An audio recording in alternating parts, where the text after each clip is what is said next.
Hello दोस्तों, स्वागत है एक बार फिर से आपका चैनल पे। आज की जो वीडियो ना, जिस टॉपिक पे मैं बात करने वाली हूँ, बहुत ज़्यादा इंपॉर्टेंट है। बहुत सारे लोग जो पति है, जो अपनी पत्नी से पीड़ित है, उस पर कन्फ्यूज़ होते हैं। टॉपिक क्या? आपकी पत्नी मुकदमेबाज पे, आप पे मुकदमे करती रहती है। एक नहीं, दो नहीं, एक के बाद एक मुकदमे करती रहती है। अब मुकदमेबाज का तो आपको पता ही होगा किसे कहते हैं, जो झूठे मुकदमे करते रहती हैं। तो बहुत सारे पति कंफ्यूज होते हैं, वो मुकदमे कर रही है, गलत वो है, सही हम है, फिर भी हम चाह के कुछ नहीं कर सकते। क्यों? क्योंकि महिलाओं के लिए कानून बने हुए हैं।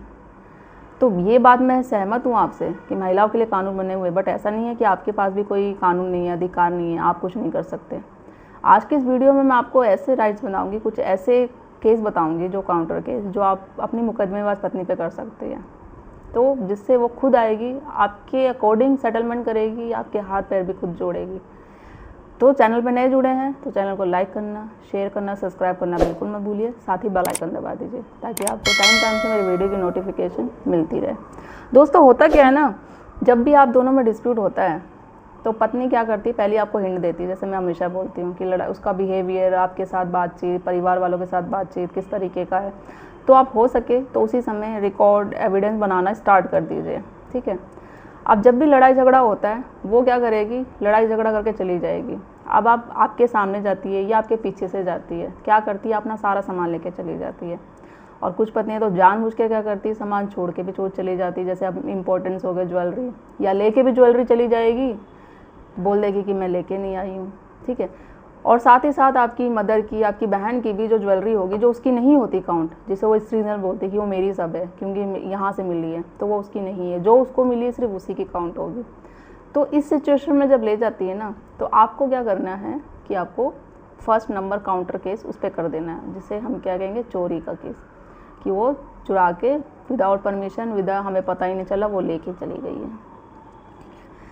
सेकेंड, आपको क्या करना है, इसके बाद वो क्या करेगी कि भाई आप पे क्या करेगी, डीवी का केस कर देगी, घरेलू हिंसा का, कि मेरे पति ने, मेरे ससुराल वालों ने मुझ पर घरेलू हिंसा करी है, मुझे मारपीट के भेजा है, ये किया है।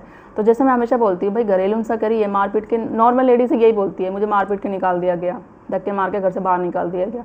चलो धक्के मार के निकाल दिया गया, किसी ने तो कुछ देखा होगा, प्रूफ तो देखा होगा, पड़ोस ने, आस पड़ोस ने, किसी फैमिली ने, तो प्रूफ कहाँ है?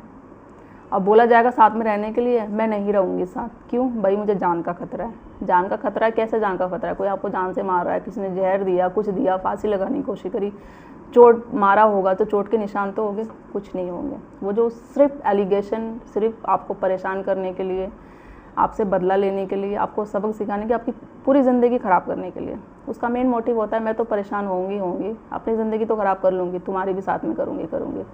तलाक भी नहीं देगी, साथ में भी नहीं रहेगी। तो वही चीज़ें हैं।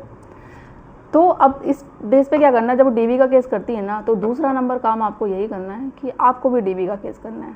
अब आप बोलेंगे ये कैसे पॉसिबल है? पॉसिबल है बिल्कुल। आप अपनी मदर के बिहाफ से डीवी का केस कराओ कि भाई बहू मदर, सास पे घरेलू हिंसा करती है।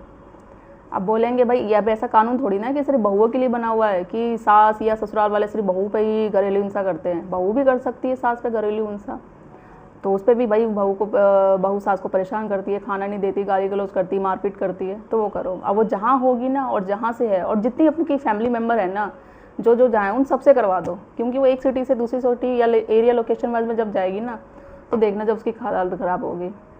और सबसे मोस्ट इम्पॉर्टेंट थिंग्स, जब वो मेंटेनेंस का केस करती है, तो आपको क्या करना है, अपने फैमिली, जैसे मैंने आई थिंक पहले भी बताया होगा, अपने पेरेंट्स के ही वैसे ना आप अपना मेंटेनेंस का केस करवा दो अपने ऊपर ही।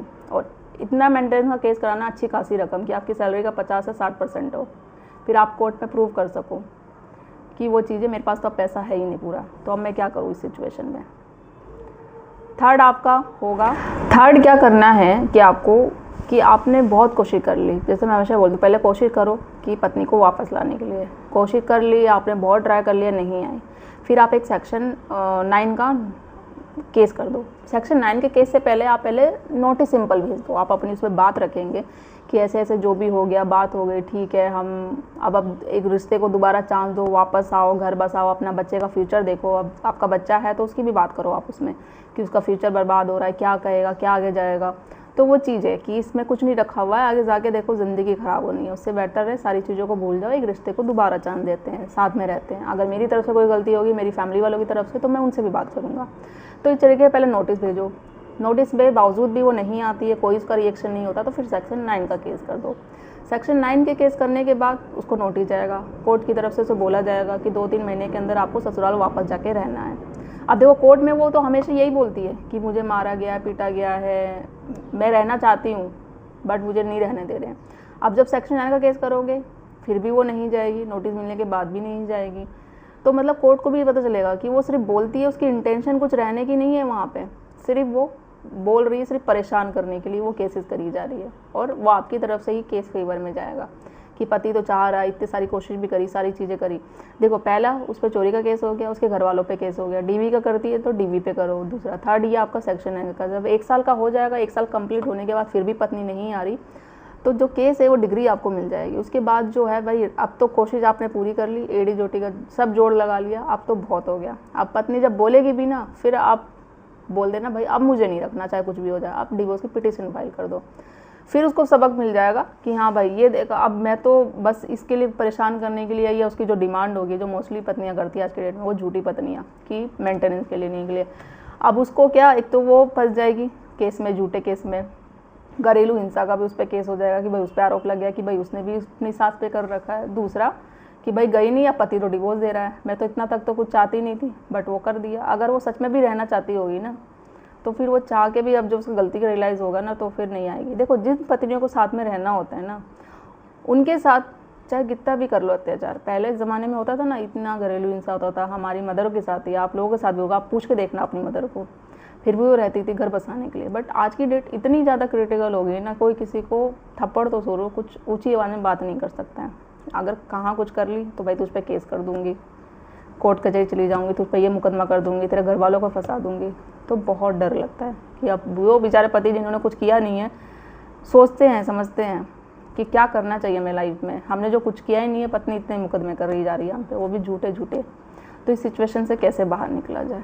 तो ये जो मैंने चीज़ें बताई है ना, 3 आपको मुकदमे पत्नियाँ करती है ना, 1 मुकदमा आप पे, 1 तो आप 2 करो, 2 करती है तो 3, वो तो झूठे कर रही है।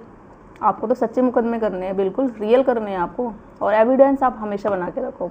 और एक बात और, अगर एविडेंस नहीं भी होते ना, ये नहीं कि आपको नहीं, आपको डर जाना है, धमक जाना है, नहीं, फिर भी आप बिल्कुल अपनी बातों पे अड़े रहो, टिके रहो। सच है जो सच ही है, हमेशा जो जीत होती है वो सच्चाई की होती है। और आपको जल्दी से जल्दी, अगर एक बिल्कुल टेक्निकल फैक्ट के साथ और सिर्फ मेरिट्स पे बेस पे आप काम करोगे ना, मेरिट्स के बेस पे आप अपना केस लड़ोगे ना, तो देख लेना, आई एम 100% श्योर जीत आपकी ही होगी। तो वीडियो को ज़्यादा से ज़्यादा लोग तक शेयर करिए, चैनल को सब्सक्राइब करना बिल्कुल मत भूलिए। कुछ क्वेरी है, कुछ कहना चाहते हैं तो कमेंट में करके पूछ सकते हैं, या नंबर पे अपॉइंटमेंट बुक करके बात कर सकते हैं। और हेल्प चाहिए तो डेफिनेटली आपको हेल्प मिलेगी, ज़्यादा से ज़्यादा लोग तक शेयर कर दीजिए। बस यही है कि देखो, आप ये जो अपने माइंड से एक थ्रेट है ना, वो हटा दीजिए कि आपके पास कानून नहीं है, आपके पास अधिकार नहीं है सब कुछ, बस पता होना चाहिए, वो कानून की जानकारी, लीगल अवेयर होना चाहिए। और वो मैं हमेशा अपने चैनल के माध्यम से आप लोगों को देती रहती हूँ। आशा करती हूँ मेरी वीडियो आप देख के अपने केस में इम्प्लीमेंट करते होंगे, ये नहीं कि बस देखा और साइड में रख दिया। तो जल्दी मिलती हूँ मैं एक ऐसे ही इंफॉर्मेटिव वीडियो के साथ, तब तक के लिए थैंक यू।